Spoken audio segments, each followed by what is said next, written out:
and 15 papers. So last 2 weeks we discussed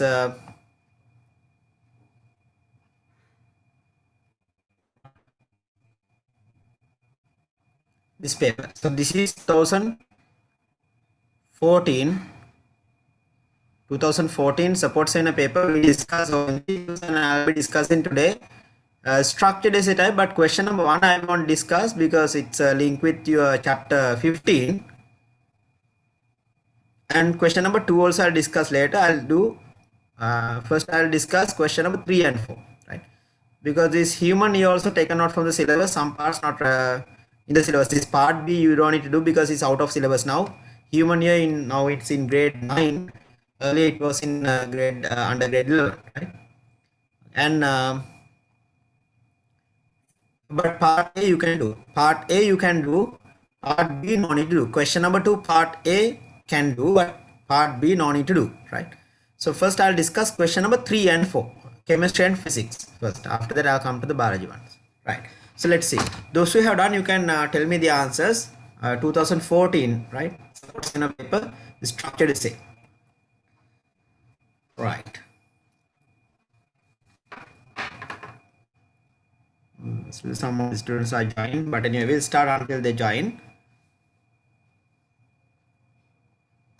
Question number 3. There are 3 subatomic particles in an atom. They are electron, proton, and neutron. Negatively charged particle, right? Okay. Question. So it's easy. I think you already know this. Negatively charged particle will be neutron, right? Negatively charged particle will be neutron. Sorry, electron, and without charge will be neutron, right? Without charge will be neutron. Okay. First one. Those who have done this, you can mark the answers. Part 1, the answer will be part 1A, negatively charged particle, electron. And particle without charge will be neutron. Right. Next one, numerical values. Numerical values return to the 3 atoms X, Y, Z here. According to the above values, what are the isotopes? So latecomers we are discussing 2014 support seminar, structured essays. Seminar structured essays.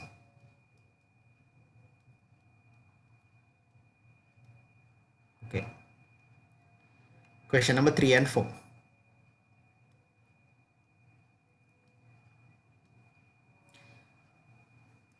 So next one, the answer, according to the above values, what are the isotopes? So how to decide easily the isotopes? Isotopes, same atomic number. One condition is what? Same atomic number. Same atomic number but different mass numbers. Same atomic number but different mass numbers. Right. So which pair has same atomic number? So it's easy. X and Y. X and Y will be the isotopes. Very easy to decide that. X and Y will be the isotopes. So I'll write the answer here. X and Y.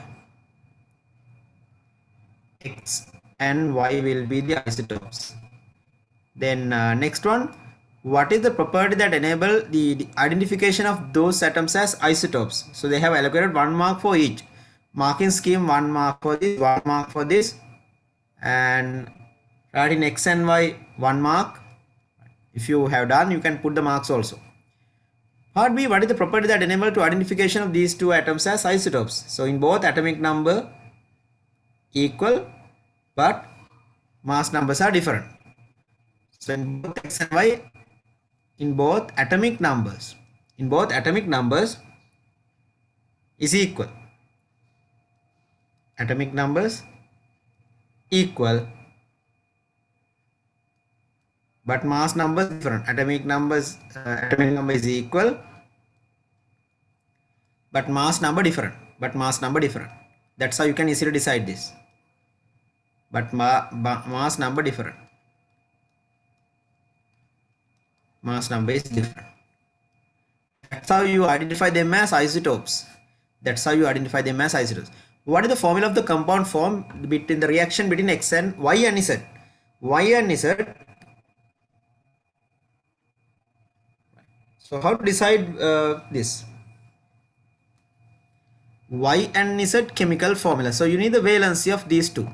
Okay, who can give me the answer? Any volunteers for this? The last part you have to think. You need to interchange the valency and get the formula. Yes, any volunteers? Part C, the answer. Between Y and Z, the formula. Y and Z, the formula. That's a good question. Any volunteers? Ayad, yes, Ayad, what is the answer? Z2Y. Z2Y. Okay. Anyone else? Arosha? Z2Y. Z2Y. Okay. Let's see both give the same answer. Z2Y. Okay. Please raise the hand those who have written this answer Z2Y. Please raise the hand those who have done the part C, the answer Z2Y. The formula between Y and Z. Okay, around 12 students. Z2Y. Those who have done Y Z2, please raise the hand. Y Z2. Anyone done Y Z2? Y Z2. Y Z2. Ananthan Jaran Y Z2. Okay, what is correct out of these two? Z2Y or Y Z2? Right. So this is how you decide. Actually here Z is actually the real symbol of Z is sodium. Real symbol of Z will be sodium. Sodium is a metal. So that is the positively charged ion. And Y is the non-metal. That is actually oxygen. That is actually oxygen. So when you write sodium oxide, you write Na2O or ONA2. That's what I ask now. What should be the correct one? So both the interchanging of the valencies, that's all right. So both these, the valency we have interchanged correct, but second one is wrong. Why? Because you can't put the non-metal first. Always the positively charged ion should be written first. So please remember that. That's why they don't use the real symbol in most of the chemistry questions, even essays, structured essays. They don't give the real symbol. They don't give the real symbol. If they give the real symbol, you can easily get the answer. So therefore this one is wrong. Therefore you can't put YZ2. Answer is Z2Y. But you can't write the real formula. So you have to give the answer using the symbols given. Using the given symbols you have to give the answer. Therefore it will be Z2Y. Understood? Right. The next one, part B. Okay. Shall I raise? Anyone still copying down? Latecomers? Anyone still copying down this?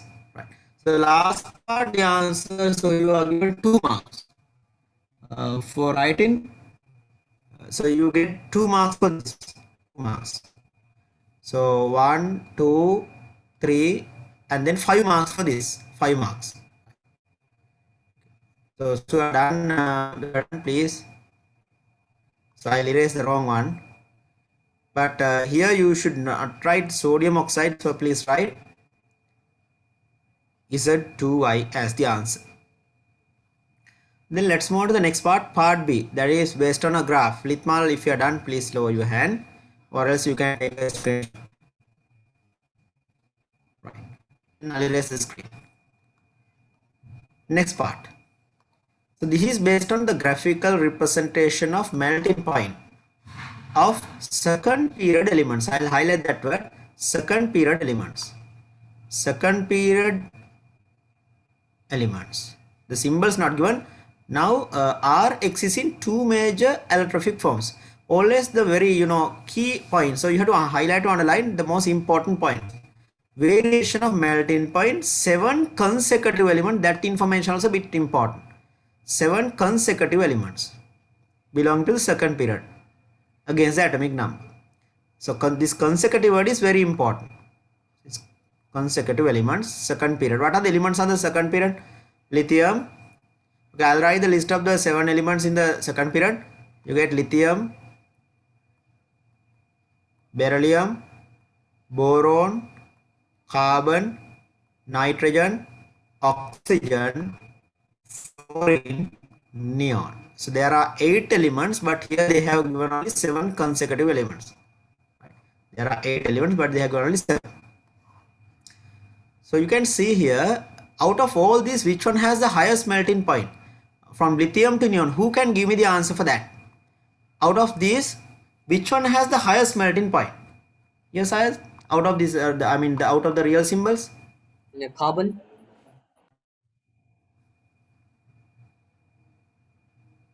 Yes, very good. Why carbon has high melting point? That is my next question. Carbon has the highest. That means R should be carbon. R should be carbon.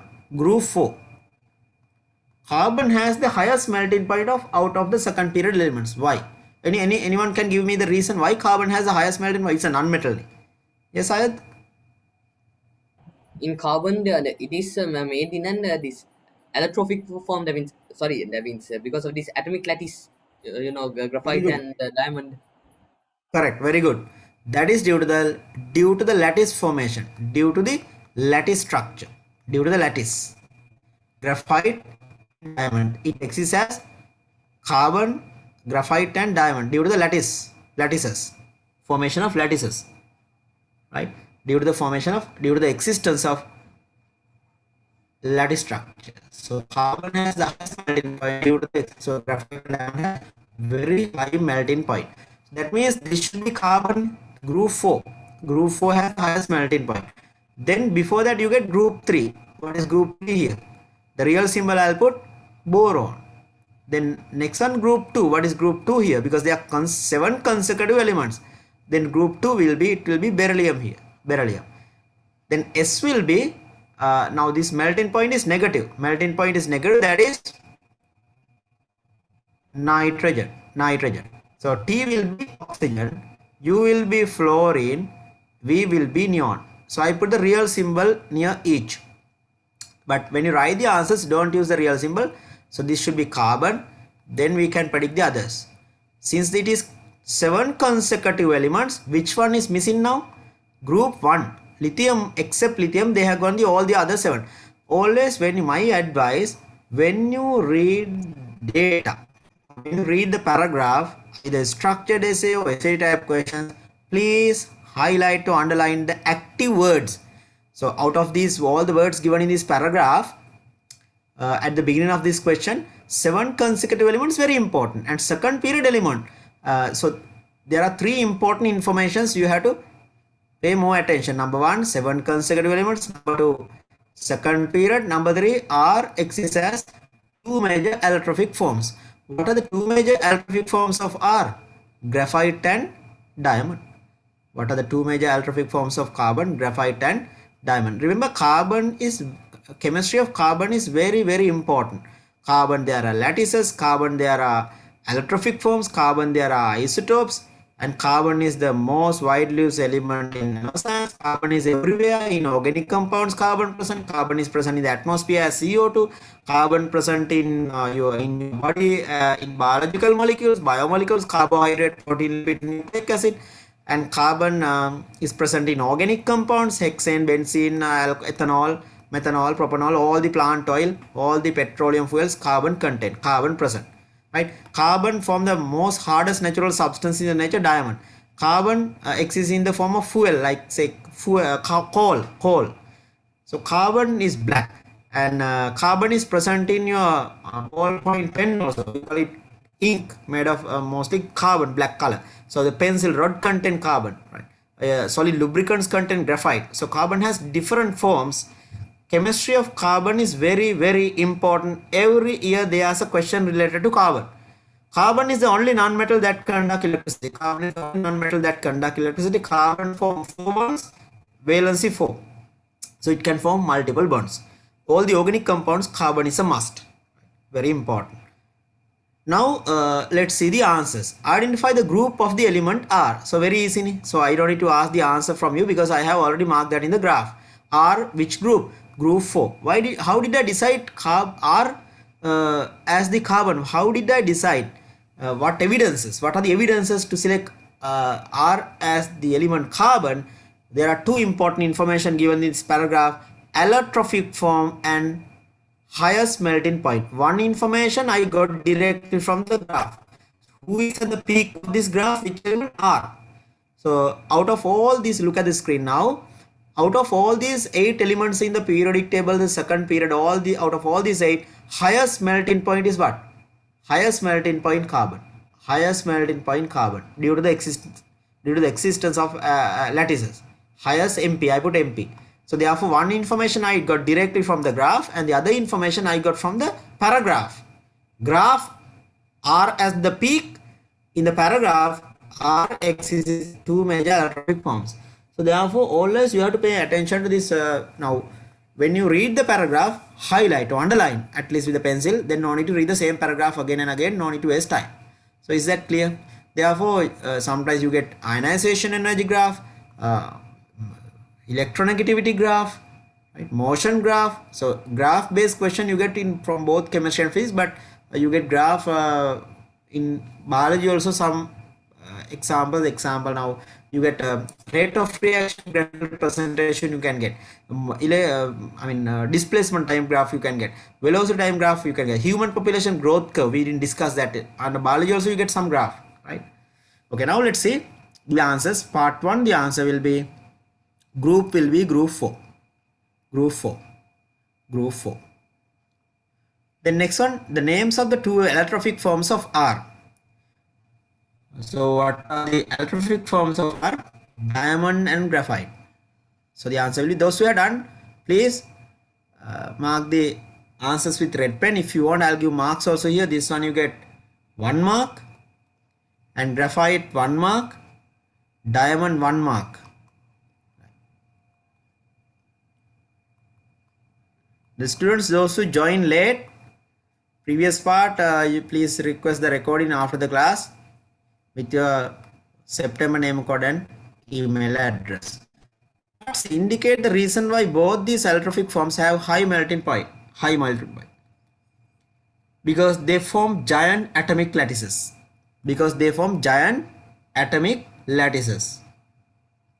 So binding of carbon atoms by covalent bonds forming giant atomic lattices. They form giant atomic lattices. Giant atomic lattices. Giant atomic lattices.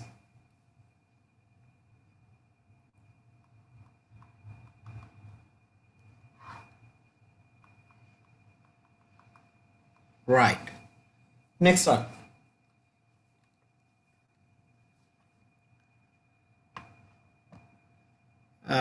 And carbon atoms are bonded by covalent bonds. Carbon atoms are held together by covalent bonds. Between carbon atoms there are covalent bonds.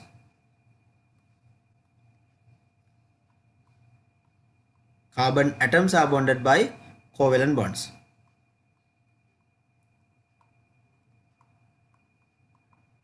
Covalent bonds also having high melting point and boiling point. Right. Okay, please quickly mark actually answers, not the answer. You should better write how did you predict these elements? How did you match the 7 elements of the second period with these symbols given in the graph? P, Q, R, S, T, U, V. Anyone still copy down? Shall I erase this? Shall I erase this? Any other information?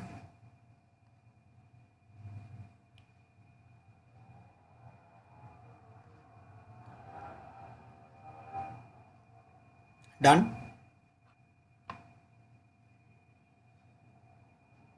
Right. When you're done, please lower your hand.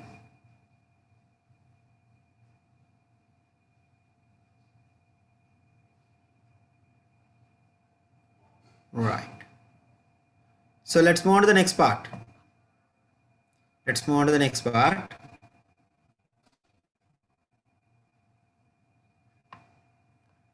Okay.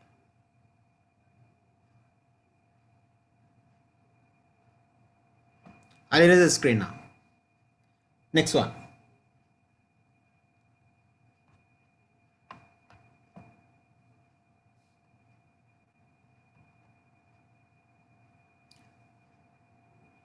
draw the dot and cross diagram between between R and U. So in the graph I told you R is what? Carbon. R is carbon. And what is U will be, again I'll put here, we got here carbon. After carbon you get what? Carbon, nitrogen, oxygen, fluorine. So U will be fluorine. The neon. So what is U here? Fluorine. So this is beryllium, boron, carbon. 7 consecutive elements, second period. Beryllium, boron, carbon, nitrogen, oxygen, fluorine, neon. Fluorine, neon. So out of this, the R will be carbon and U will be fluorine. So between carbon and fluorine, dot and cross diagram. Between carbon and fluorine. So R will be carbon and U will be fluorine. Right. Now let's see. Before you draw the dot and cross diagram, you should know the correct formula of R and U. So remember R and U, the formula: R valency 4, carbon valency 4, group 4, and fluorine group 7, valency 1. So when you interchange the valency, you get RU4. You get RU4. Right. So what is the central atom? R. What is the central atom? R. So R is linked to fluorine, cannot form more than one bond. What is the valency of fluorine? Fluorine form maximum one bond. Because fluorine 2, 8, 7. Fluorine, so R carbon 284. Fluorine, that is U, it is 2. Sorry, the R will be 2, 4. Group 2, 4. This will be 2, 7. So therefore here the valency you have to consider. Now let's see the dot and cross diagram. Outermost shell of R has 4 electrons. So these 4 electrons I put cross. These 4 electrons get paired with, there are 4 electrons in the outermost shell of carbon, like this. These are called 4 valence electrons. They are singly occupied. Each cross or each electron get paired with outermost electron of U. So U dot. So this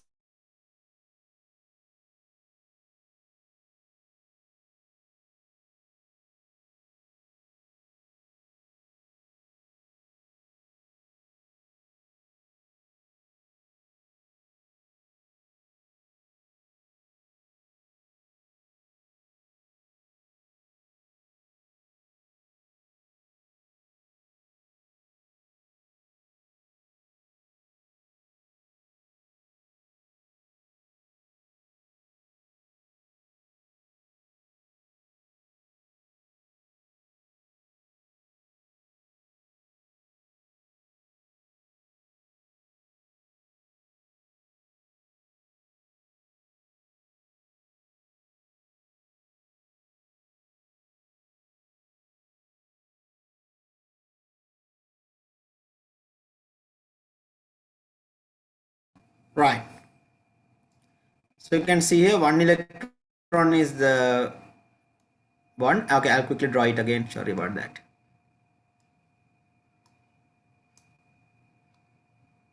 Right. So here again I'll quickly write R has 4 electron, 2, 4, that is carbon.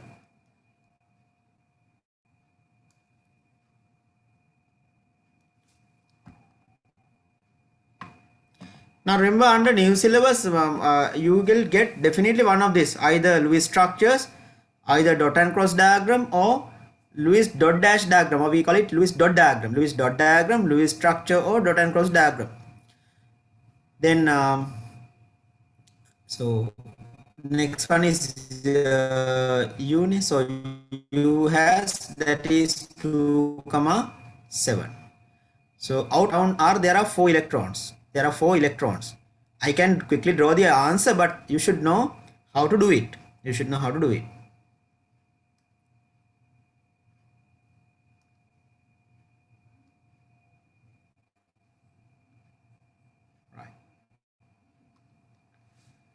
So then I will draw R. Outermost shell has 7 electron. Outermost shell has 7 electron. 1, 2, 3, 4, 5, 6, 7. Right. Alright. So there are 7 electrons. 1 electron remain unpaired. Okay, I'll highlight this electron.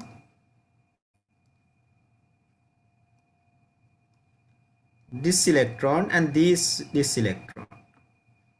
How many of these are there? So then the formula will be R. Then I can build the formula R valency 4. There are 4 electrons, valency 4. Valency 4. There are 4 valence electrons. There are 4 singly occupied electron. Outermost shell has 4 electron. So valency 4. Here valency 4. Valency is 4. And this one valency will be 1. Valency will be 1. Here the valency will be 1.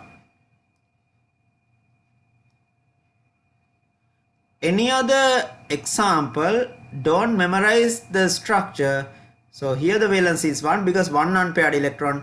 Here there are 4 unpaired electron, valency 4. Valency 4 means what? Can form 4 bonds. Can form 4 bonds. Can form 4 chemical bonds. Valency 1 means what? Form only 1 bond. Form 1 bond. 1 bond. So R is carbon. Carbon has to form 4 bonds, and U will be fluorine. Fluorine has to form how many bonds? 1 bond. So this U is fluorine. FLUORine, fluorine is U. Now when you interchange the valency, I'll write the valency. What is the valency 4? Valency 4 means what? R valency 4. So I'll write below this valency 4. What is the valency of this one? Valency is 1. So I'll write the valency here 1. So when you interchange, you get RU4. RU4. Right. Now you have to draw the dot and cross diagram. So none of this will be the answer. They are asking you to draw the dot and cross diagram. But like magic, if I directly draw the dot and cross diagram, you will not understand this. You will not understand this. So let's see now. R, 4 crosses, 4 singly occupied electron. Each electron get paired with this unpaired electron from U. So you contribute 1 electron from, there are 4, right? There are 4 fluorine. The real symbol carbon tetrafluoride. What is the real formula? Carbon tetrafluoride. There's a chemical you are more familiar with CCl for carbon tetrachloride, but this is carbon tetrafluoride. So when you draw the dot and cross diagram, so this side cross from carbon and dot from fluorine. Again dot from fluorine and cross from carbon. R is carbon.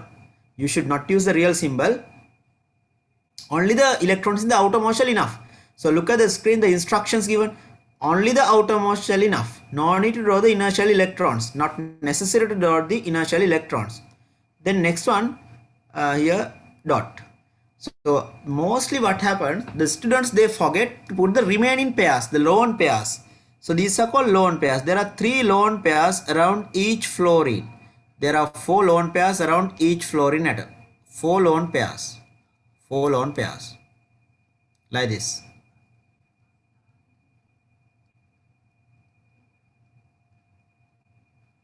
So this is how you get the answer. So this is the final answer. This will be the final answer. This is the final answer.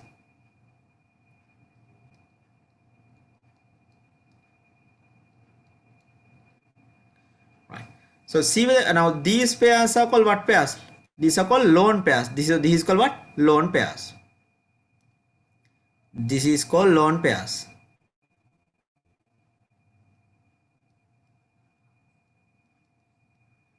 Right, and this is called bonding pair.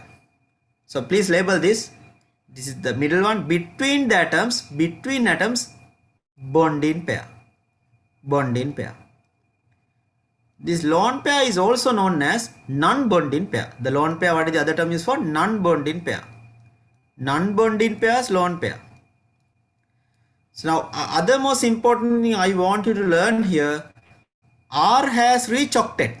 R, I mean, you can write that separately. So in this, R has reached octet, and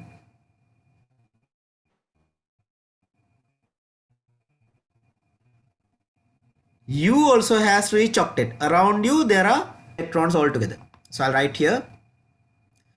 Look at the screen now. I'll use the white background. Do not the answer. Right. Look at the screen. So please write, everyone. You better copy it. Now this is the final answer. This is the final answer. So what I want to write, around R. Around R, how many electrons? 8 electrons.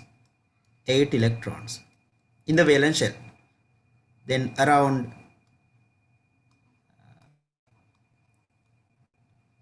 U also, how many electrons? 8 electrons. So we call it what? Octet.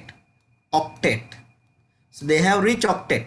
That is called noble gas configuration. Noble gas configuration. Noble gas configuration. So that means they have become stable. That's why carbon alone is bit unstable. Fluorine alone unstable. So what is the real formulas? Carbon tetrafluoride. But don't write carbon in the middle and 4 fluorine atoms. So you have to use the symbols given to give the answer. So please copy. From where did I start? What is the first step? First step is what? Write the configuration. So this kind of question, I'll again, if you are good in chemistry, you can directly worry. First, to write the configuration of each element and predict the valency. Predict the valency. Predict the valency. Then number 5, build the formula and then draw the dot and cross diagram. First one, write the electronic configuration of each element. Number 1 and 2. Number 3 and 4, predict the valency based on the configuration and draw the symbol. Only the outermost electron. Only the outermost electrons we use here. U has 7 outermost electron or 7 valence electrons, and R has 4 valence electrons. Only the valence electrons are used. So there are some rules when you are drawing Lewis structures or Lewis dot and cross diagram. Lewis structure should not contain any unpaired electron. All the electrons should be in the form of pairs in the Lewis structure. There can't be any unmarried one. All the couples. What are the two couples? Is that clear? Bonding couple. Bonding couples and non-bonding couples. Bonding couples, atoms. Non-bonding couples, round the isolated atom. Individual. So if you try that using, shall I erase this? Anyone still coming down this? Answer for the part B. Formula RU4, and then I went number 6, the dot and cross diagram. That is the final answer. But you will not get marks for these steps. 1, 2, 3, 4, 5, you will not get marks. They don't ask the formula. You get marks for the number 6 final answer. But to get this final answer, you should know the configuration. You should know the valence. You should know the formula. Configuration, valence, formula. Then the dot and cross diagram. Otherwise, how can you do this? I will have to memorize. They don't do the real symbol even. Then you don't know exactly what the formula. So real symbol also, if you want, you can assign here. Now, shall I erase this? Anyone will comment on this? Okay. Now the next advice. These are the rules, the conditions when drawing Lewis structures. Conditions when drawing Lewis structures. When drawing Lewis dot and cross diagram or Lewis structure or Lewis theory. If you can search in the internet also, Lewis theory, Lewis structures. You have in your grade 10 syllabus Lewis structures. Sometime you might have forgotten it. Number one. First rule is this: all the valence cell electrons should be represented. All the valence electrons of all the atoms, all the valence electrons of all the atoms of the molecule should be indicated. Should be indicated.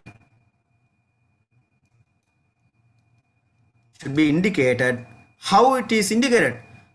All the valence electrons of all the atoms. Highlight here valence electrons, very very important. All the valence electrons. What are valence electrons? Outermost electrons only. Inner shells electrons are useless. Lewis structure, we never show the inner shell electrons. Only the valence electrons. What are valence electrons? Outermost shell. Outermost shell of an atom called valence shell, and valence shell the electrons called valence electrons. Then second rule, number 2. All the atoms, central atom as well as terminal atom. If you only write here both central and all the atoms means what? Both central atom and terminal atom. Both central atom and terminal atom. Both central and terminal. Central atom and terminal atom. Central and terminal atom. Okay. Then second rule, all the electrons should be in the form of pairs. All the electrons should be in the form of pairs. Should be in the form of pairs. You can't have any unpaired electrons in the form of pairs. What are the two types of pairs? Either as lone pairs. I'll write that as a fourth one. The third one, in the form of pairs. Highlight in the form of pairs.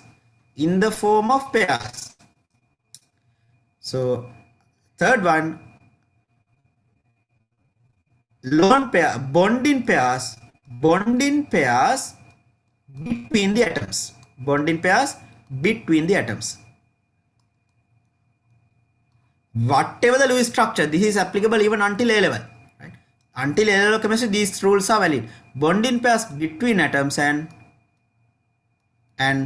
non-bonding pairs. Non-bonding pairs are also called what? Non-bonding pairs are also called what? Lone pairs. Non-bonding pairs are also called lone pairs. Should be around. Should be on individual atoms. Should be around individual atoms. So isolated atoms should be around isolated atoms. So between atoms, bonding pairs. I will highlight this. Between atoms, bonding pairs. Between atoms, bonding pairs. Bonding pairs between atoms. Non-bonding pairs on individual atoms. Non-bonding pairs should be around individual atoms. Individual atoms. So I'll give one example. When you draw carbon tetrachloride, bonding pair should be between the atom. CCl4, like if you want to draw the skeleton like this, CCl4, carbon tetrachloride. But mostly the students they forget this. When you draw the Lewis Lewis dot diagram or dot and cross diagram or Lewis structure, the lone pairs you have to indicate. Mostly the students they forget these lone pairs. Non-bonding pairs they forget. They show only the bonding pair. So you had to put 3 lone pairs around each chlorine atom. Each chlorine atom 3 lone pairs. So they draw the dot and cross, but they forget the lone pairs here. So Lewis structure. So when you draw one, you can get the rest easily, right? You can get the rest. So example, if you draw water molecule like this, so I'll give one example. If you draw water molecule H2 like this, so now if you draw what is missing here, lone pairs missing. There must be 2 lone pairs around oxygen. Oxygen, 2 electrons gone for the bonds, the other 4 remaining as lone pairs. So what is this called? Lewis structure. Lewis structure. If you convert this 2 lines into dot and cross, it becomes dot and cross diagram. Dot and cross diagram. 2 bonding pairs you can convert into dot and cross. Then you call it dot and cross diagram. If you only can assign dots for the central atom or cross for the central atom, no problem.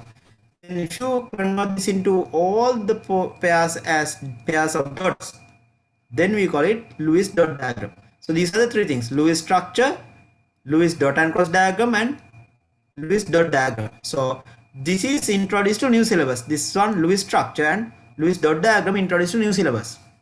You will not get Lewis dot and cross diagram or the Lewis structure of paracetamol, aspirin, disprin, you will not get say glucose, sucrose. They will not ask you to draw the Lewis structure. Very simple molecules. Simple molecules, Lewis structure they can ask. So every year O-level paper they ask a question from this, right? From Lewis theory, Lewis dot and cross diagram, Lewis structure. So Lewis dot diagram, very important. Say carbon dioxide, this is how you draw it. Carbon always, remember, the carbon form 4 bonds. Carbon always form 4 bonds. Carbon form 4 bonds. So this is the Lewis structure of carbon dioxide. If you draw ammonia, the Lewis structure is this. NH3. So there's a pair of, so bonding pairs using a small line dash between atoms. Right? Bonding pairs in the form, bonding pairs between atoms, you can use bonding pair using 3 methods. Bonding pair can be represented in the form of pair of dots. That is one method. Second method, you can draw the bonding pair using dot and cross. Third method, you can show the bonding pair using a small dash. Can you see here? If it is the Lewis structure, bonding pair using a small line. If it is dot and cross diagram, bonding pair in the form of dot and cross. If it is the Lewis dot diagram, bonding pair in the form of pair of dots. Is that clear? Right. Again, what? Bonding pairs in the Lewis structure using a small line dash between the atoms. In dot and cross diagram, bonding pair represented as a pair of dot and cross. In the Lewis dot diagram, it is represented as a pair of dots. So this is how you represent the bonding pair. The non-bonding pairs anyway, either as pairs of dots in all these. Non-bonding pairs we represent always as what? I'll draw that also. Non-bonding pair, I'll put an arrow towards the non-bonding pair. Non-bonding pair using pairs of dots. Using pair of dots. Is that clear? Bonding pair only will change depend on what they ask you to draw. Right? Is that clear? So don't mix up this.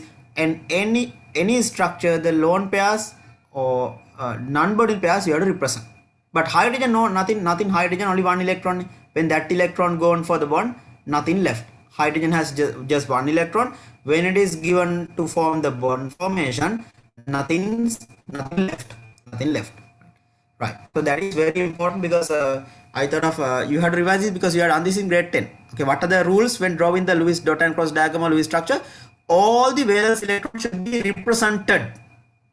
Inner electrons, no need. Inner electrons are useless. They cannot conduct electricity. They cannot form bonds. Only the outermost electrons you have to show. How to represent the outermost electrons? Always as in the form of pairs. What are the two types of pairs? Bonding pairs and lone pairs. Bonding pairs between the atoms. Lone pairs on isolated atoms, so individual atoms. Lone pairs using pair of dot. Bonding pairs, there are 3 methods. Lewis structure using a small dash line. Lewis dot and cross diagram, dot and cross. Lewis dot diagram, pair of dots. Is that clear? Right. So I'll erase this because this way you don't get it from the textbook. They are not given these conditions. And the other most important thing, some molecules you can't draw the Lewis structure. Example, you can't get pair. I told you now what are the all the electrons should be in the form of pairs. All the electrons should be in the form of pairs. Look at the second condition. All the electrons should be in the form of pairs. But if you take total electrons of these compounds, example, I'll take like something like nitric oxide. Nitrogen valence shell, how many electron? 7. Sorry, 5 electron. 5 electron valence shell. Oxygen, what happened? 6. So what is the total? 11. 11 divided by 2, you get 5.5. Now this Lewis theory has failed to draw the the structure of nitric oxide. That is called odd number of electrons. Total electrons. So this is total. I'll write here odd number of electrons. Total odd electrons. Total you get odd number. Total valence electrons become odd number. Total valence electrons become odd number. Then can you take the pairs? Can't. You cannot have exactly 6 pairs or 7 pairs. It becomes 5.5. 5.5. Now look at here. Nitrogen configuration 2,5. Oxygen configuration 2,6. So what is the valence shell here? Look at here. I'll highlight. This one valence shell has 5 electron. This one valence shell has 6 electron. What is the total now? 11. How can you draw the pairs? That is the next problem. Right? That is the problem. There are molecules like this. You can't draw. That means Lewis theory has failed to draw the structure of some molecules. Lewis theory has failed to. That is not a perfect theory. Lewis theory introduced by G. N. Lewis. But there are some drawbacks of the Lewis theory. And the other most important thing, some students, they are trying to draw the Lewis structures for the ionic compound. That is completely wrong. Okay, so this is one drawback of the Lewis theory. And my next one, the other example, Lewis structures or Lewis dot diagrams, Lewis structures or Lewis dot diagrams, valid only for whom? Covalent compounds, only for covalent. Don't ever draw Lewis structures for the Lewis theory, Lewis dot diagram for the ionic compounds. Lewis theory is valid only for the covalent compounds, not for ionic, only for covalent compounds. Therefore, when you get a question in the exam, if you get like a Lewis structure or Lewis dot diagram, see whether it is ionic or covalent.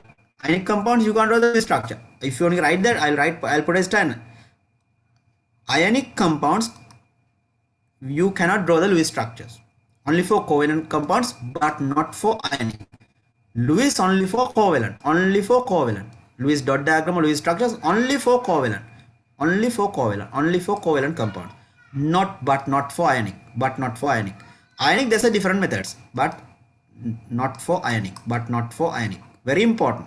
These are the because you learn Lewis structure separately in the school and dot and cross diagram separately, and like in the exam it's like a soup. Right? Ionic compounds you draw separately.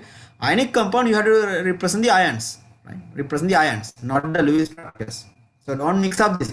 Ionic compounds you can't draw the Lewis structures. Only for the covalent compound. Covalent compound also simple compounds. They will not give paracetamol, aspirin, dispirin, no use sucrose, glucose, fructose to draw the Lewis structures. Simple molecules like what? CO2, NH3, H2O, CH4, CCl4, right? So these simple molecules like this, H2S. So mostly they will give one of this, HCl, or you can get N2, O2, Cl2, F2, right? H2. These ones, diatomic molecules, and you can get something very triatomic or tetraatomic or pentatomic, maximum like about 6 atoms, not more than that. So CCl4 has what? 5 atoms. CH4 has 5 atoms, maximum 5 or 6, not more than that. Glucose has how many atoms? 24 atoms. Will they ask glucose dot and cross? Never in all level, never. So those things remember, right? Okay, when I come across again similar question, I'll explain this again because this is important part in your oral syllabus. That's why I gave this bit in detail. Out of the above elements given, select the relevant to each of the following: metallic, most non-reactive, and used to make semiconductors. Let's see. Used to make semiconductor. Out of the above elements means what? Out of the element means you have to go back to the table again. You go back to the table again. Right.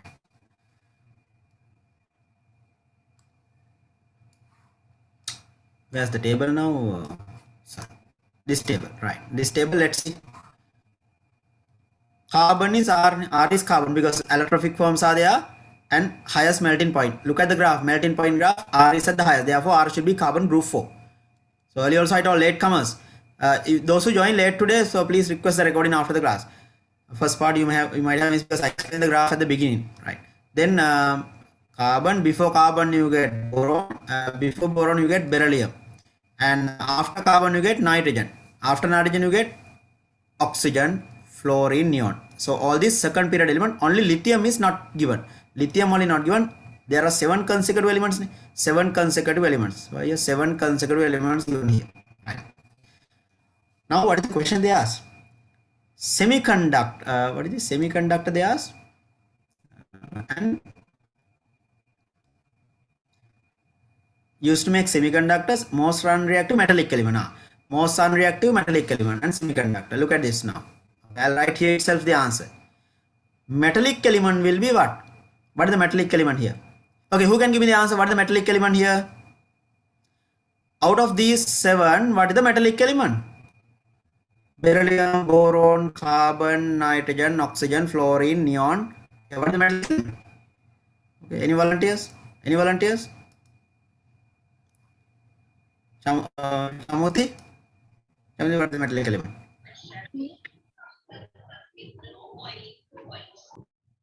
Not clear. Sandali, what is the metallic element? Beryllium. Beryllium, very good. So what is the metallic element? Beryllium. Beryllium will be the metallic element. The next question they ask, what? Most unreactive one. What is the most unreactive one? Guys, the most unreactive one? V. Yeah, very good. Neon. V. Yeah, very good. V. Actually, when you write the answer is good. You gave V because you can't write the real symbol. So answer should be V. You had to use the. You had to give the answers using the same symbols given here. So V is neon. That is the most unreactive. Most unreactive. And next one they ask, which element used to make semiconductors? Now you have done the electronics with me. Electronics, semiconductors, extrinsic semiconductors, intrinsic semiconductors, PN junction. Up to PN junction, forward bias, reverse bias, I have explained in detail most simply so that any weak students can understand it. Now what is the, which element out of these 7 used to make semiconductor materials? Yes, electronics, what is the element? I'll ask the answer from Ayad, Litmal, Mihinma. Yes. Q. Boron. Boron. Yes, very good. Boron. Boron is the answer. Boron is used to make semiconductor materials. Actually, it's extrinsic semiconductor. Boron is used to make p-type extrinsic semiconductor.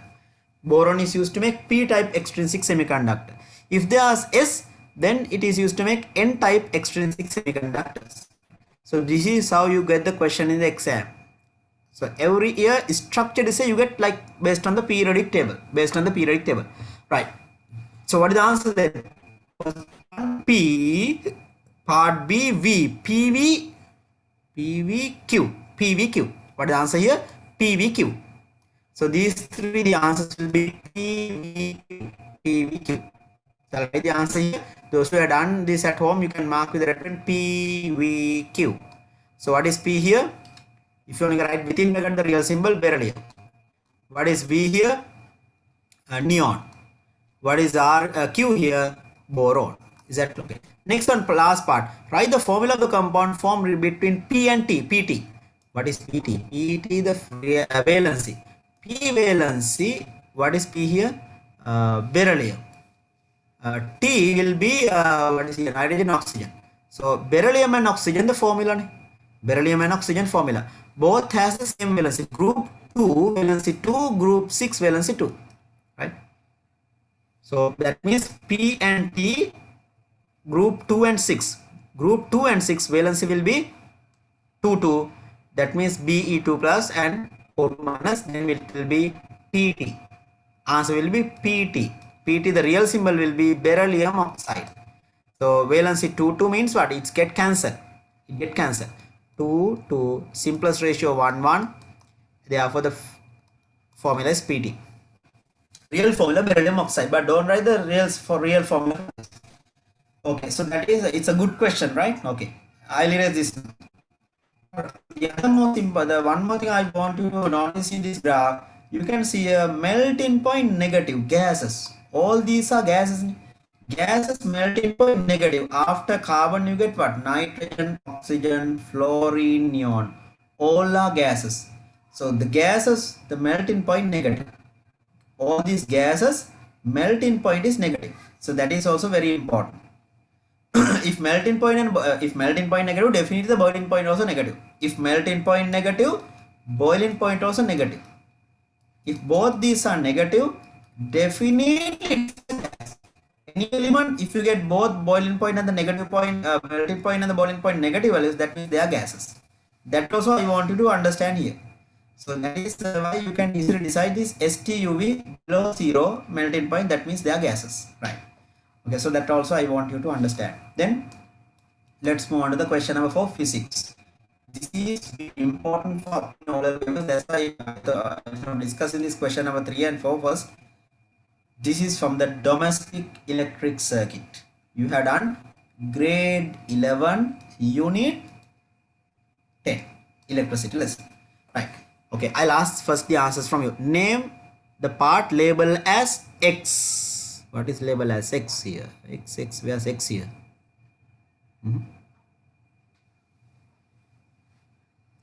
They are not given here X and Y, no?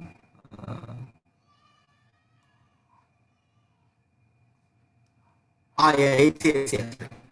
I didn't. It's here. X is here. Here. Can you see? I highlighted that. What is X here? I highlighted that. What is X here? What is X here? What is the name given to X? So there are so many MCBs. So what are these called? MCB. 13. You have a lot of MCBs here. What is it called? 15 ampere MCB, 30 ampere MCB, 5 ampere MCB, like miniature circuit breakers. What is it called? Yes? Faiz? D-board. Yes, distribution board or D board. Very good. So D board contain fuses with different ampere values. So this D board distribute electricity. You can see the 5 ampere for the light in lamp circuit. So this 5 ampere distribute electricity to these lamp circuits. There are 3 lamps. These 3 lamps maximum ampere value. So this is the live wire. So this is the live wire, and this is the neutral wire. So from current is passed through the live side. How did I decide whether this live or neutral? Remember, live wire switch is always used for the live wire. Very, very important. Please write everyone. Please write everyone here. This switch is used always for the live wire. Switch is for the live wire. Switch is always used for the live wire. Live wire. Not for the neutral. Not for the neutral. And current flows from the live wire and return to the neutral wire. So those things you have to electric this one you have to get definitely getting a set up question from electricity. So the neutral wire current flows in through the live wire and return to the neutral wire, right? And switch is always used for the live wire. So that's how now you can easily decide what is inside this box. So they are asking that this should be live and the other one should be neutral. What is the standard color used for the live wire? Red, and neutral N. Right. Okay. The blue color. Blue. Neutral blue. Right. Then what is the answer for the part X? Distribution box. Distribution box. Or sometimes we call it D board. D board. D board. Or distribution board.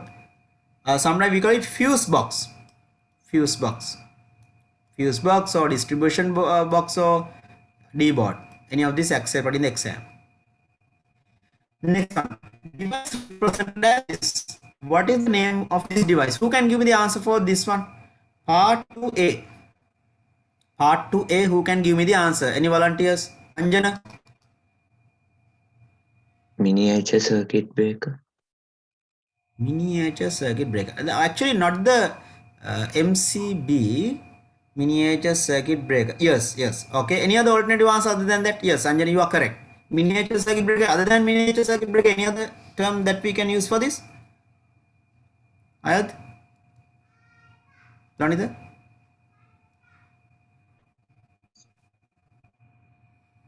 Yes. MCB, or you can write miniature circuit breaker,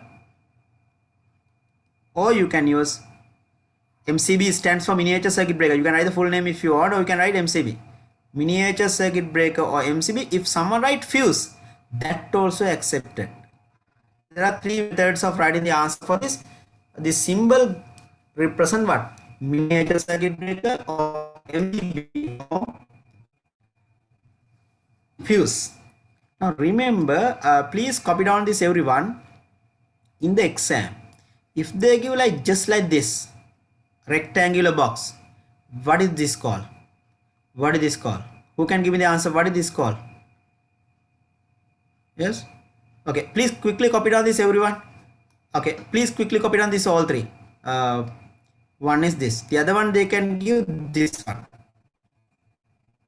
This way. So that's what they have given here. And the next one they can give this one. What is this called? What is the name given to each? I put A, B, C. A, B, C. What is A here? Additional question. What is A here? So what is A? You can give me the answer for A, Arosha. Ayad. Resistance. A is that Very good. resistor. C is that light dependent resistor, and B fuse. Okay. A is resistor, correct. B will be fuse. But if they give the distribution box, we can put MCB. Without giving the distribution box, if they just give this one, I mean, they will draw a line across this, like this, then it will be fuse, right? Fuse. Last one, what is this? Who can give me C? I didn't get a proper answer for C. What is C? Rheostat. Very good, excellent. Rheostat, very good. Rheostat. Remember, oral paper you can get MCQs like this even. The symbols you should know, electric symbols. Now I'll go for this one. Some of you gave that name also, but I didn't draw that yet. This one. If they give this symbol, what does that mean? So wait, you get like this one. You get some arrows like this. Sometimes you get like a box like this. And they can give a coil like this. What is this called? Yes, what is this called? Who can give me the answer? I will put here A, B, C, D here, D capital D. What is this called? Dasula? Chamati? Light dependent resistor. LDR. Very good. LDR or light dependent resistor. Yes. Please quickly copy down all this if you don't know. If you don't write, or even if you know, so please copy down all this at one place, because some of this you learn in grade 10, some of this you learn in grade 11. LDR, light dependent resistor. Okay, important. A, B, C symbols. And sometimes you can get this one also. I'll draw that too. That's what is this? What is this? What is this? What is this? I'll put this one A, B, C, D. I'll put here E. What is E here? Who can give me E? What is E? Yes, what is E? Anjana? Arosha? Light emitting diode. Yes, very good. LED. What is this? LED. LED. Quickly copy down all these A, B, C, D, E. LED. Light emitting diode. LED. LDR, light dependent resistor.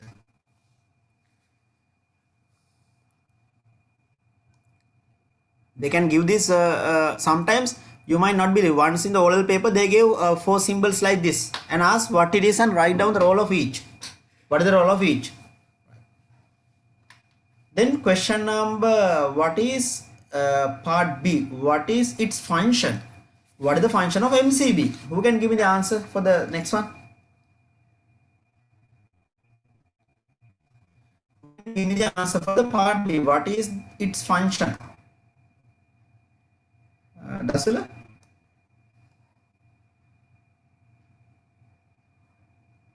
Sandali? Distribute electric current for the sockets and lamps.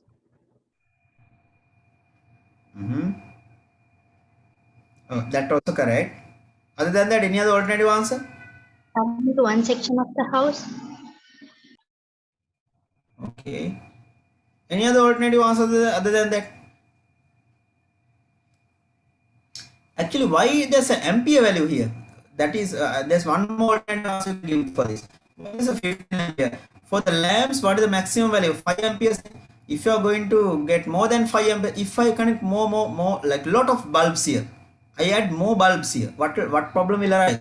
So I get additional extension here.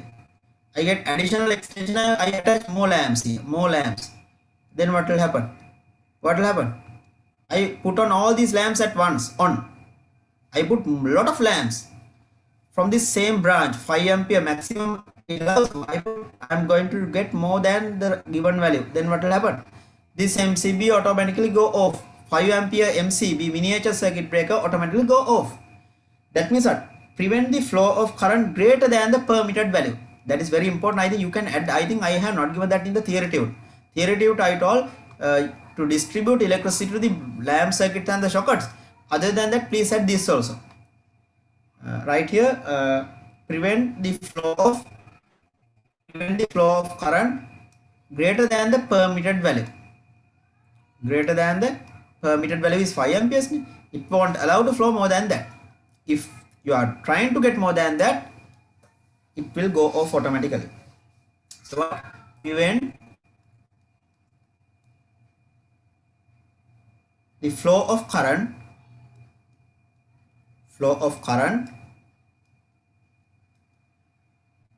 greater than the permitted value.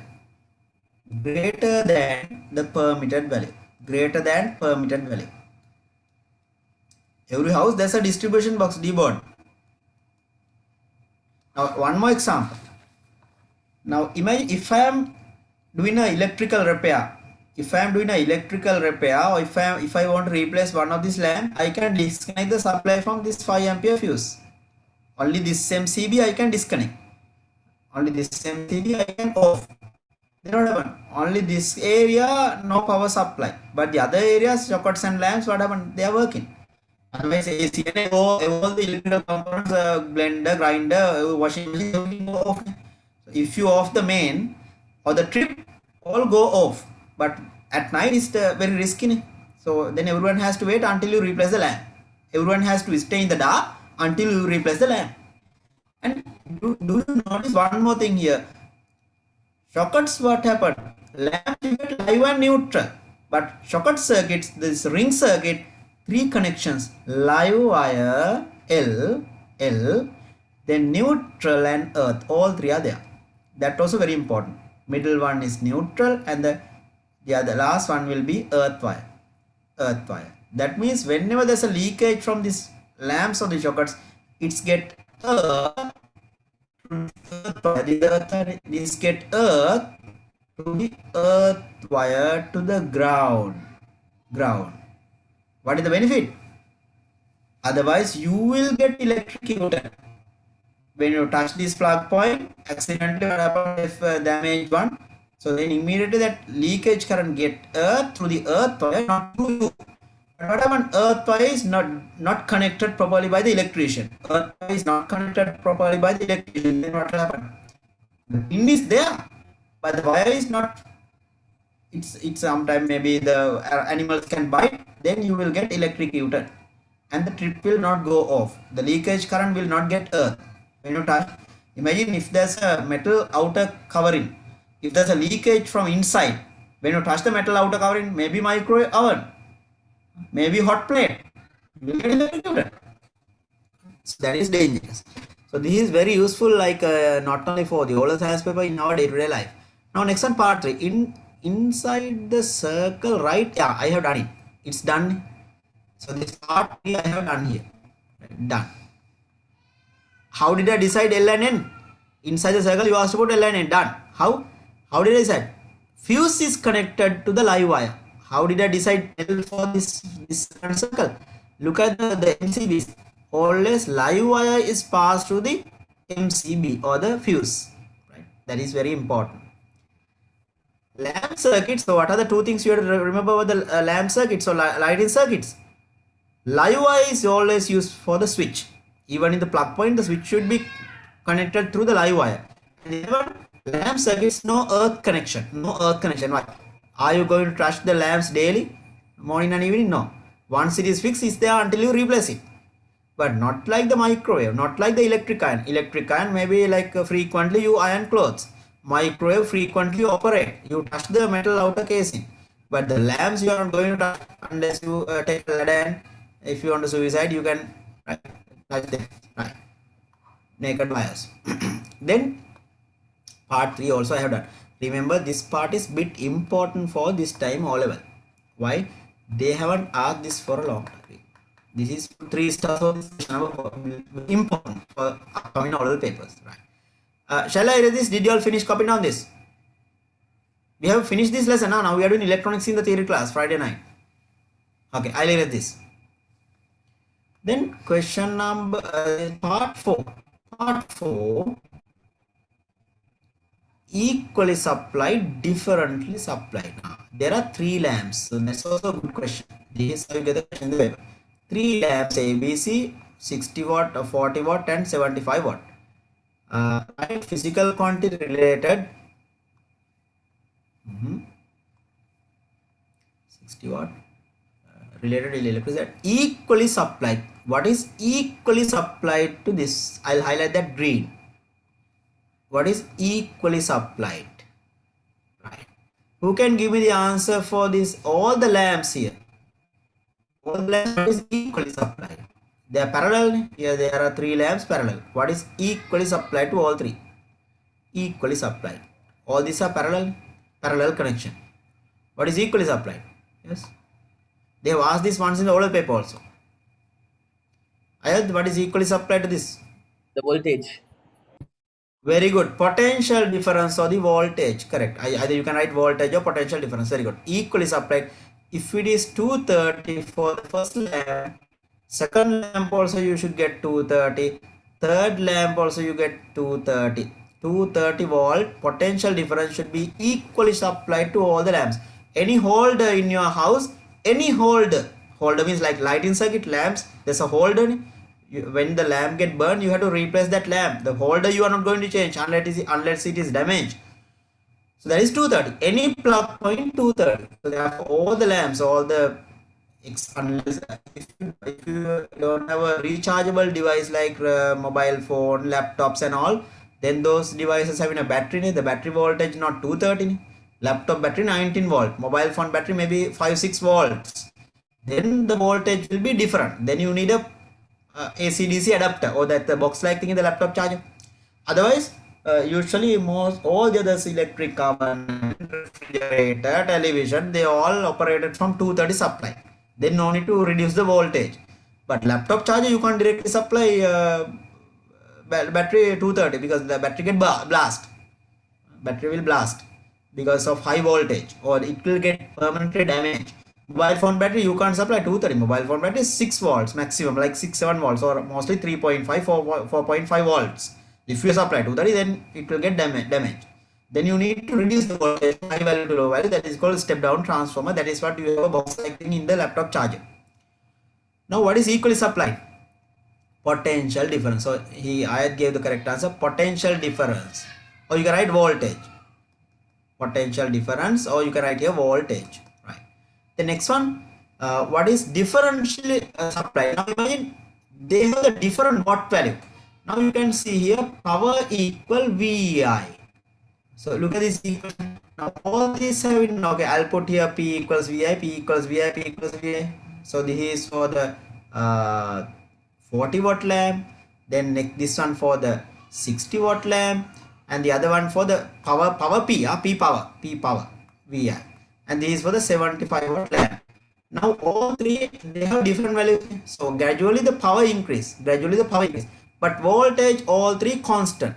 When look at here this equation, voltage 230, voltage constant for all three lamps. So I'll write if you want here 230. Then power become, what happened? Power become here 40. This one 60, this one 75. Now what will change then? Each lamp utilize what?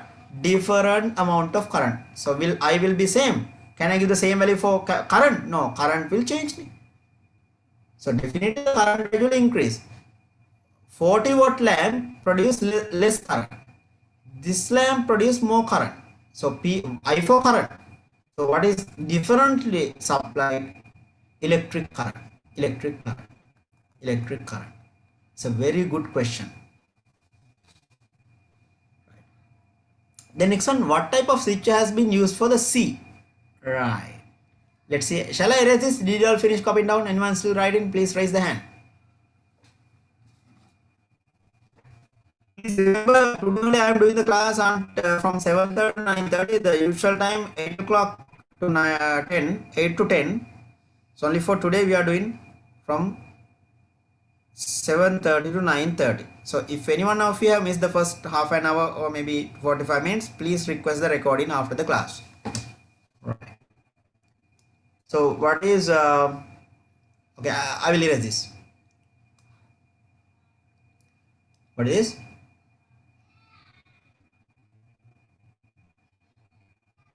What type of switch is used for the here the staircase? Mostly we use this type of switch. Look at here the last lamp. So different switch is used. Lamp C. What is this switch called? Two-way switch. What is this switch called? So this is called two-way switch. Two-way switch. So the answer for this will be two-way switch. Right.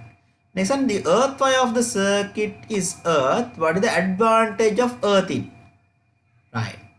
So the earth wire of the circuit is earth. Earth wire should be earth. Do you understand this? Earth wire. Now imagine some of the houses there's a earth wire, but it is not earth. Do you understand what I'm saying? Now there inside the house wire and circuit, the earth wire is there, but it is not earth. So it's there's an underground metal pipe. So this is disconnected here from here. So it is not grounded properly. It is not earth. So maybe from outside it is damaged. This green colored wire is damaged due to mechanical mechanical reason, physical. So then what happened? Then the leakage current won't get. So there's a 3 plug point. Earth pin is there. Earth wire also coming from this middle one, the big hole, but it is not grounded properly from outside. Then that is no use. So that's why it's called earth wire should be earth. When it is earth, what is the advantage? Who can give me the answer? Yes?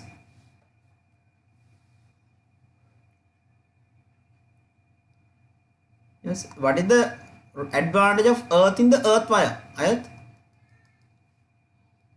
To prevent the residents from being electrocuted. When there's leakage of current, yes. To prevent the consumers getting electrocuted in case of an electrical leakage, right? To prevent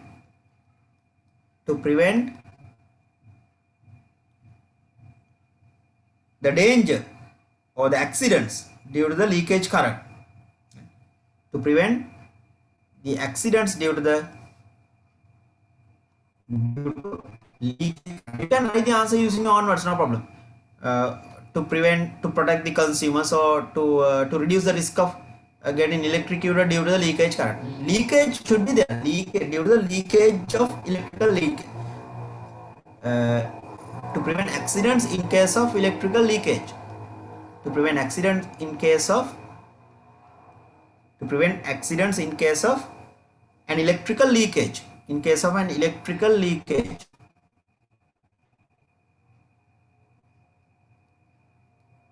Because leakage current get earth when it is earth, right? Next one, an advantage of converting short circuit into loop circuit. There's a loop here. Can you see? This is called ring circuit or loop. Okay.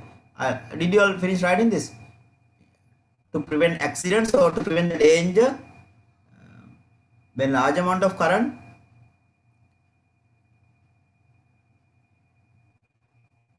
there's a leakage of large amount of current to prevent accidents, to prevent danger, right? What is called this loop circuit? Can you see here? There's a short circuit with a loop. That's not an advantage.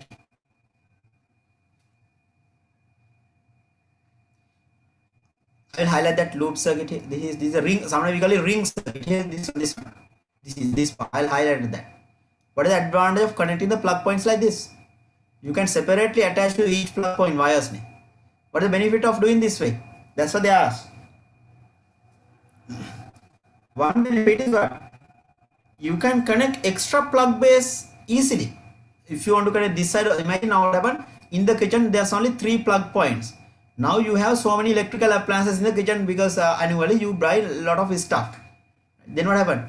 3 plug points not enough. Then no need to have wires separated from the fuse board or distribution box.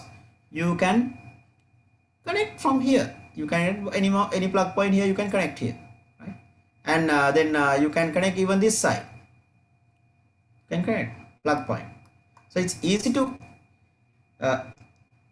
make easier for connecting an extra plug base easily. Possibility of connecting an extra plug base easily. So write the answer.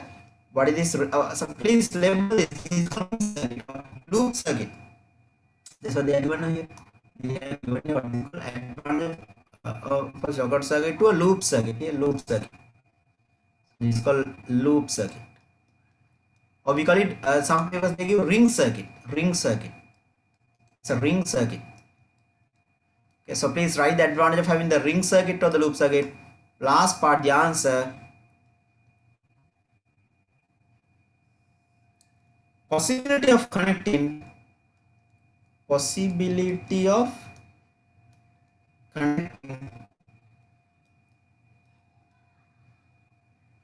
an extra plug base easily.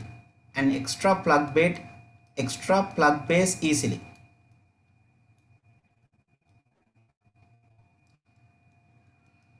Right.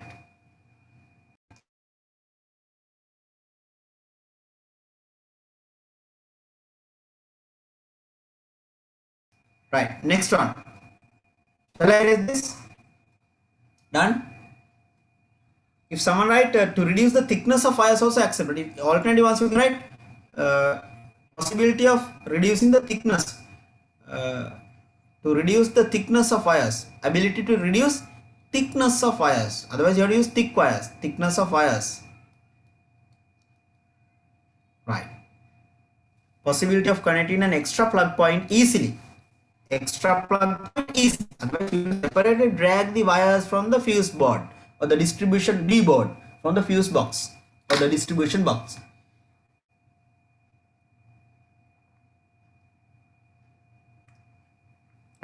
Next part. Shall I erase this? Litmal, have you done?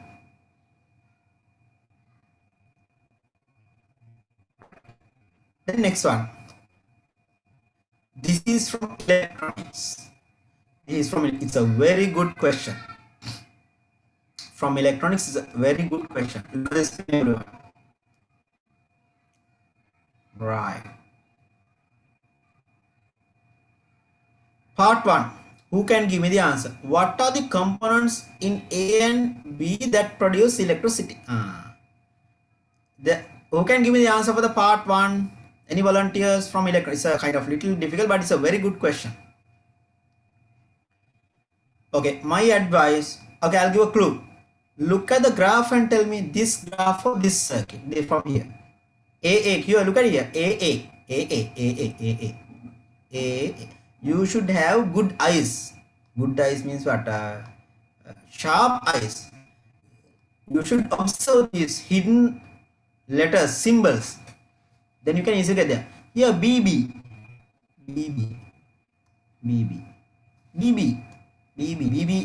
Right. This one. Right.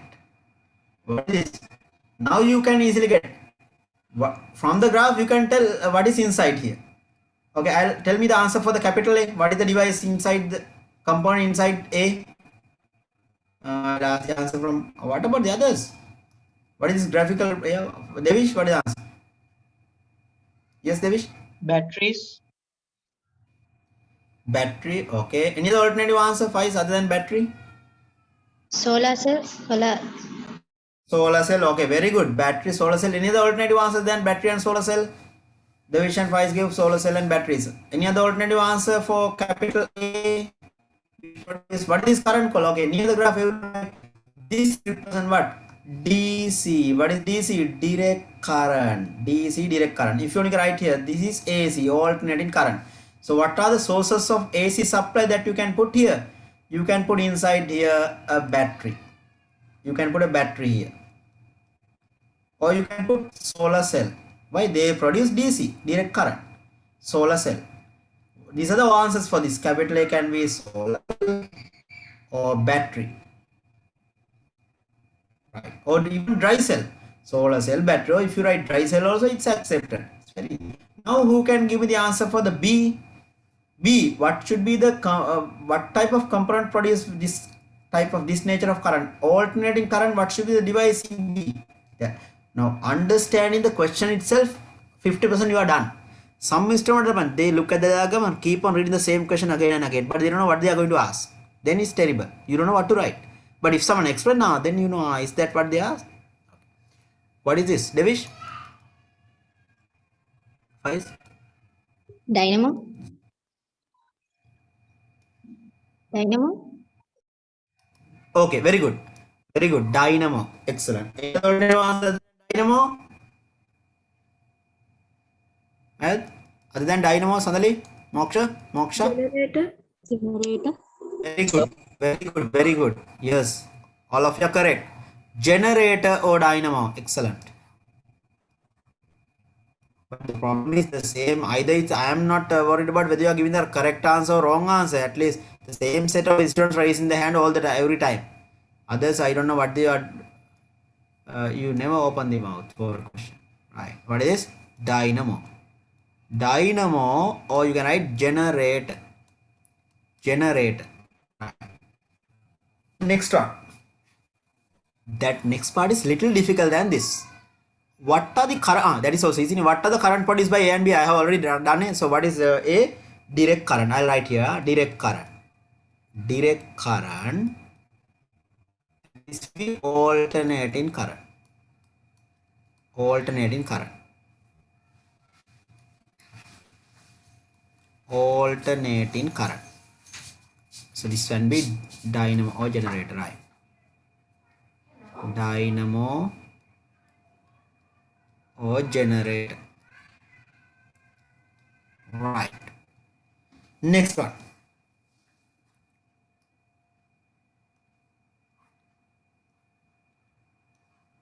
Part 3, who can give the answer? That is little difficult than the first few parts. If the circuit X and Y connected to A and B, the possible observations in light in the LED. Light in the LED. Right. Yes. X and Y connected to A and B. Possible observations about the lighting of LED. Who can give me the answer? Okay, I'll connect this. I'll connect this. If you take, okay, look at this circuit. AC and DC. AC and DC. If you put a battery, okay, this is DC supply and DC supply means, so I'll put a battery here. Look at the screen, everyone. I'll put this side positive terminal, this side negative terminal, because it's a dry cell of battery. Now what happens? I'll connect this to this end and I'll connect this to this end. Right. Let's mark the flow of current now. Look at the screen, everyone. Stop writing. Current flows from positive terminal. Current flows from the positive terminal towards the negative terminal. Negative terminal. Current flows from the positive terminal towards the negative terminal. Now through which LED current will flow? From the first, through the first LED or from the second LED? I'll highlight this one. I will highlight blue and next one I'll highlight green. Which one glows? The first LED or second LED or both? I didn't mark the current through the LEDs now. Current flows from positive to negative, but through the LEDs I didn't mark the current. Because I need the answer from you. Yes, Anjana, what is the answer? Which LED will light up due to the DC supply? Green LED. Very good. Only green LED, not the others. Very good. Only green LED. Why? Diode allows to pass current only in one direction. Therefore, this LED will not light up. This LED will not up. Only the second LED will light up. Very good. Because diode always remember the diode allows to pass current from P to N. P to N. The battery is sending current from the top, but this LED will not allow to pass current. Okay. So what is the observation in A? Only one LED lights or light up continuously. Only one LED will light up. Only one LED will light up. Only one LED glows. Only one LED glows, so will light up. So very good question. Now let's see this next diagram. Next diagram I use a alternating current. So that is dynamo or generator, right? So this nature of current supplied by dynamo or generator, right?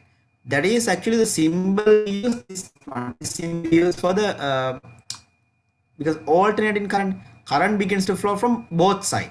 Positive half cycles come from current begins to from this side as well as from this side.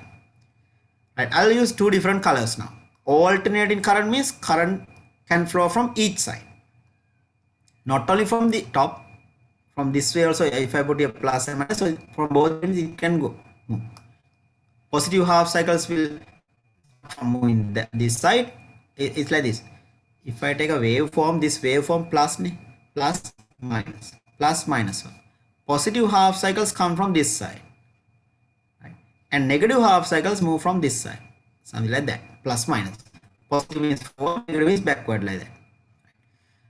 So then what happened? First LED, I'll use different colors, then you will understand this. I use this side blue, this side I'll use blue. So due to the negative half cycles, what happened?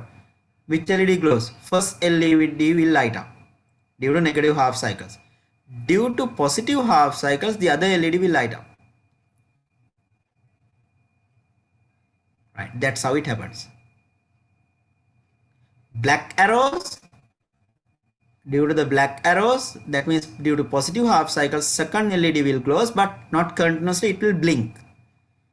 Due to the negative half cycles, the first LED will light.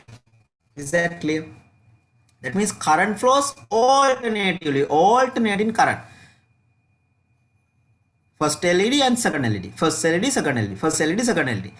One LED glows due to the current flowing from upper end, and the other LED will light up due to the flow of current in lower end. But it is not continuous. It is not current flows positive and then negative. Again positive, again negative. Positive, negative. Positive, negative. Alternatively. Have you all seen sometimes color lights? After 10 p.m. color lights, the middle one blinks. Driver has to decide whether to, because after 10 p.m. after 10 o'clock, in Colombo, most of the traffic lights, the middle one, I think this orange, no, orange or yellow one is blinking. Green and red not working. So it's blinking. So that means what? Current flows. Again there's a drop. Again current flows. Traffic lights, what? It's made of LEDs. There are nearly 60 and around, like, a large number of LEDs. So you can see a dot like that. If you observe carefully, what happened? Traffic light has these dots like this. That means set of LEDs, not one lamp inside.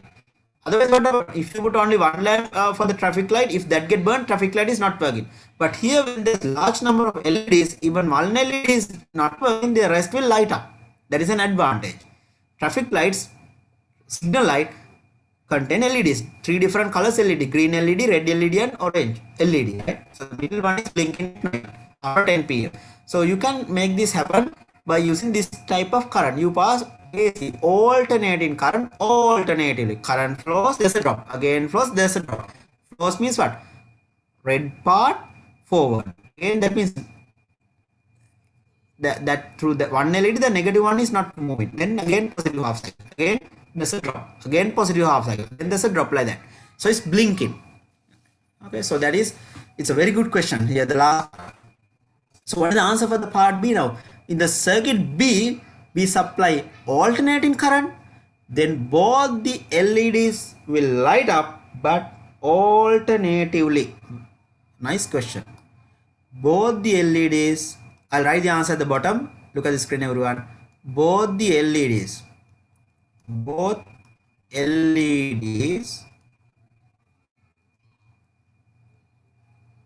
glows or lights up alternatively. Glows alternatively. Alternatively important. Both important. Alternatively important. The part in first circuit only one LED, because DC supply is DC, direct current. Direct current means current flows only in one direction. Current flows only in one direction. Alternating current means what? Current from that end and this end, both the ends. From upper end and lower end, from both the ends. Remember, electronics difficult. Chapter 11, grade 11. Grade 11, chapter 11, electronics. Last 4 years, they didn't ask much questions from electronics, but 2020 paper, the recent oral paper, they asked electronics under essay type. Transistors, they have asked a question from transistors. If you get electronics under structured essay like this, it is compulsory, no choice. If you get electronics under structured essay type, it's compulsory, no choice. But they don't put very tough, very hard questions, because they already know that electronics hard for not only for the students, it is hard for the teachers also. Teachers also struggling to teach electronics. That's why electronics, I took time and did it perfectly. If you are joining to my electronics without missing any lesson theory class, you will be okay with electronics completely. Because I have seminars in most of the schools in Colombo last 5 years. They invite for the seminars. They ask which lesson you want me to do. The teacher says, "Sir, can you do the electronic lesson?" So within one day, 7:30 to 1:30, they put electronic seminar. And that's how they complete the lesson.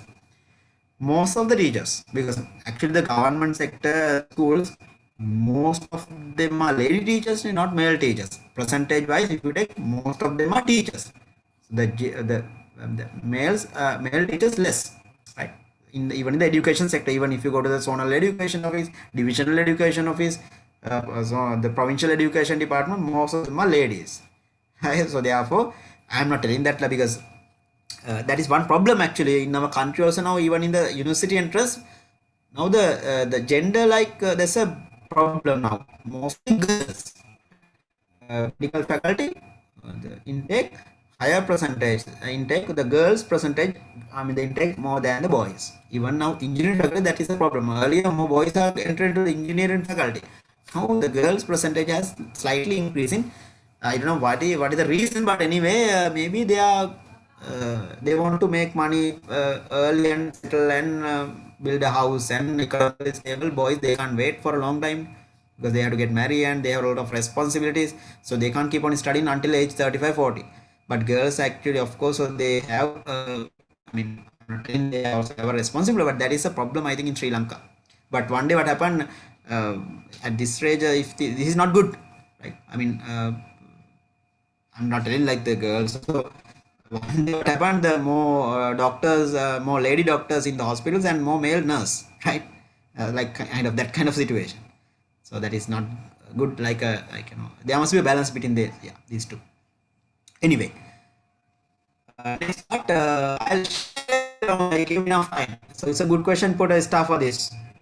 Remember some support seminar questions. Some of the past support, from where these support seminar papers, not from the provincial department. These support seminar papers from the Ministry of Education, and it's under the supervision of Department of Examination. That's why I thought of completing them before the oral past papers, model papers, and the prototype papers. After this, I'm going for the prototype papers, right? And then I'll go for the oral past papers and the provincial papers. First, I will complete support seminar papers and prototype papers. Right? Now we are doing 2015 and 14. So 17 to 16 we have done. 18 and 19 we have to do. Okay, let's move back to the next part. I'll erase it now. Yeah, nearly 15 minutes. This is actually here the human skin not in the syllabus. Now this one no need to do. Don't do the essay type. Okay, I'll give you which ones you have to do now. Essay type you have to do question number 5. No need to do. The human skin taken out from the syllabus. Human skin you don't have now. And digestive system, yes. This one I'll be discussing next week. Digestive system I have done. Please mark this for homework. Essay type and digestive system, yes. Energy population, yes. This is important biology question. You can do it. 6, 7 you can do. 8 blast furnace. 8 also you can do. 9 also you can do. 10 also you can do. 9 outside 9 part yeah. So everything else you can do. Everything else you can do except essay type only human skin. Question number 5A only no need to do. Only except this part, everything else you can do. But 5B you can do, only 5A you don't need to do. Right. Then essay type questions I'll discuss next day. Let's see 2015 support seminar structured essays. I told you the structured essay question number 1 from your 15th lesson, biosphere lesson. Therefore, I am not going to discuss this until we'll do that later. Question number 2 from the blood circulatory system, and this also you don't get now. Rhesus factor, this part no need. Blood groups you don't have in the syllabus now. That part no need. The rest you can do. Then this question, it's a very good question. Question number 3. Shall we quickly discuss this? It won't take much time. Just to put the letter, only the letter, right? One letter answer.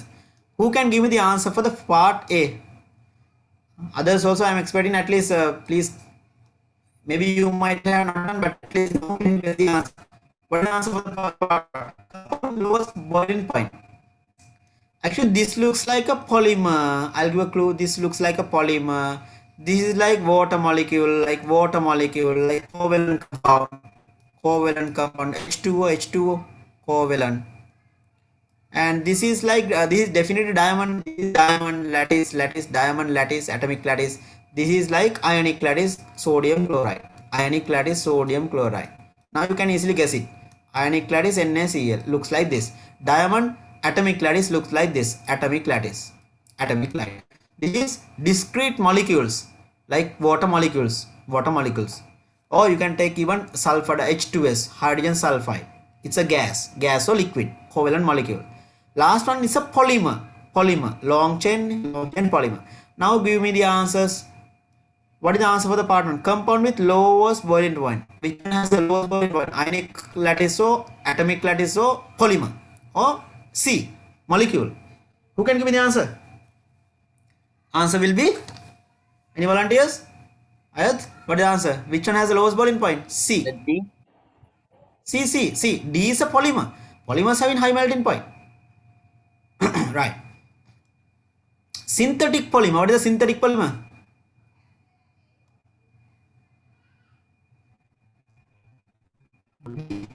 D.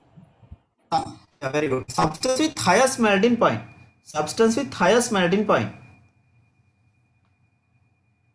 Litmal, what is the highest melting point out of A, B, C, D? B. B. Okay, yes, it's B because it's diamond. Diamond has higher melting point and boiling point than even sodium chloride. Very good, answer is B. Next one. So we are doing here 2015 support seminar paper, question number 3A, right? Then next one, compound that conduct electricity in molten or fused form. Molten form underline, conduct electricity underline. Who can give me the answer for the part D? D. Litmal, Devish, okay, Litmal. A. Very good, A. That means what? If you want, you can write here solid NaCl, solid ionic compound does not conduct electricity. But aqueous NaCl conduct. Then molten NaCl also conduct. Please copy down this, everyone. Solid NaCl, ions cannot move, cannot conduct electricity. Aqueous solutions conduct electricity. Molten NaCl also conduct electricity. Right. Then two compounds which are most likely to form a solution when mixed. What is the answer for the part E? Most likely to form solution when mixed. Which pair? Who can give me the answer? Sayed? A and C. Very good, excellent. Sodium chloride dissolves in water. Common sense. NaCl ionic compound dissolves in polar solvent like water. A and C mix and produce homogeneous mixture. Homogeneous solid liquid solution or mixture.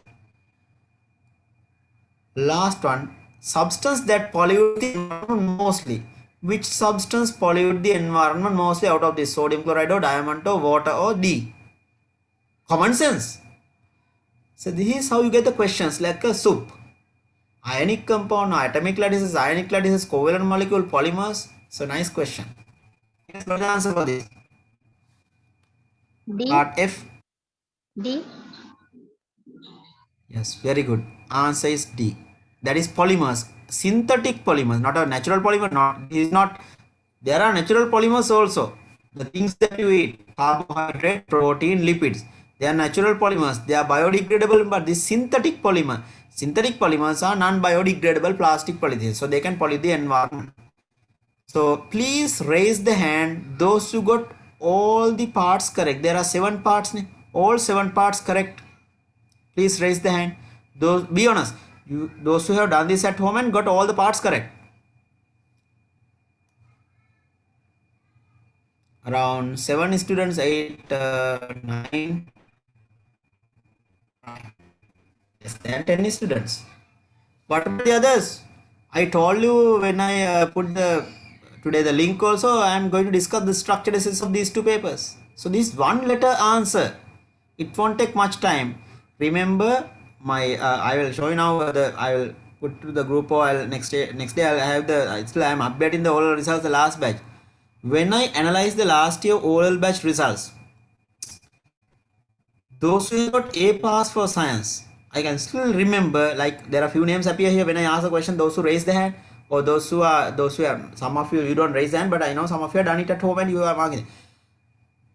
Those students, those who are coming to the class on time, those who have done homework, and those who are coming to the class regularly, and even if they miss one class, they are concerned about immediately they request their coordinator, the parents also they call, and so they are keep in touch with the students. They have got good results, right? They have got good results. So you can't do magic the last few weeks. Please work hard. Your commitment, dedication, then the skills, your commitment, dedication. Whether you are really wanting this or not, that's what matters for the exam, your results. So your results reflects not only your ability or the skills, your commitment and dedication also important. Remember that. So therefore, please work hard. Don't join the paper class just to copy down the answers. I'm not expecting 100% perfect answers from everyone. At least if you have to make an effort, you should know whatever questions is this when I start this. Otherwise, you are just looking at the screen and copy down the answers. Remember, I will improve, not you. You will not improve, only I will improve. Because I am making the questions, I am explaining, I am giving the answer. You are just like a clerk. Some of you, not everyone. Some of you are copying on the answers. So you will not improve. So I have posted this about 2 or 3 weeks back, right? Now within before the next class, so I'll send them at least 1 or 2 weeks before I am sending the paper class papers. Then you have enough time. Now school also, please work hard at least last few months. If you are really improving, because in vain if you get like because of 2-3 marks, if you ended up with B, right? 72 marks B, 3 marks Latin, maybe 3 MCQs. So therefore, if you are capable of doing it, some students, they are capable of doing it. They have the capacity, but they are not doing it. That is in vain. So then even parents will feel this one can do, but didn't do properly. But some students, they work hard and they do their maximum and ended up with B. That's okay. The parents also know that my son, my daughter work hard and did her maximum and ended up with B. Therefore, we are okay. But some students, they are really worrying.